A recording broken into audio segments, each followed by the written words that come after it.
In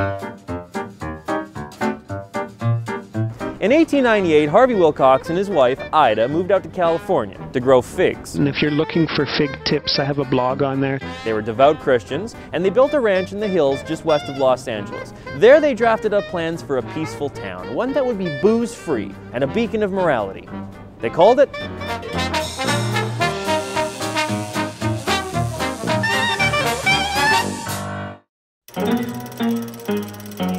When the first motion pictures were being made in the United States, the obvious place to make them was New York City. After all, that's where all the filmmakers and the actors were. However, father of all things patented, little Tommy Edison, owned all the movie patents. So every time someone would make a film, he'd sue the crap out of them. Is this true? Yes, it's true.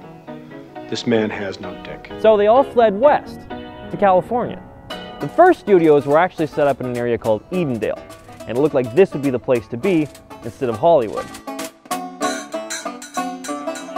But then in 1913, D.W. Griffith made An Old California. He wanted to showcase the hills around Wilcox Ranch, and with one popular movie, he was able to move Hollywood to Hollywood. That don't make no sense! After that, everybody started to move out there, and to capitalize, developers started to divide and sell the land. They put a giant sign onto the hills that read, Hollywoodland. It cost them $21,000 and was expected to last for only 1 year. It lit up at night, and there was actually a cabin behind the first L where the guy who changed the light bulbs actually lived. But the land didn't sell as fast as they had hoped, and the sign stayed up. By 1941, the sign was so terrible that the city of LA started to tear it down. The public cried out, and they decided to keep it, but they got rid of the land part and also took away the lights. It didn't take long before the sign itself symbolized all of Hollywood. The dreams and the failed dreams of making it in the movies. And nothing symbolized this more than the time that Peg Entwistle, a struggling actress, climbed the 50-foot ladder to the top of the H and jumped to her death. Over the next several decades, the sign was in states of disrepair. At one point, termites got in and ravaged it. Someone set fire to one of the L's. And at one point, an O actually rolled down the hill.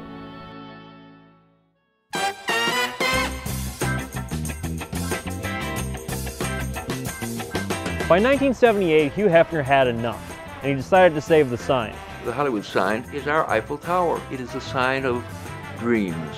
That's what life is all about. So he threw a big fundraiser at the Playboy Mansion and auctioned off the letters. This summer, Heft converted his tennis court into a skating rink to satisfy the roller disco craze. Alice Cooper bought an O, and Hugh himself paid for the Y. They completely removed the sign, and for 3 months the hill stood bare. In its place, they put back the newer, slightly smaller enamel sign that we still have today. One can only imagine what Harvey and Ida would think if they were able to see what their little dream had become.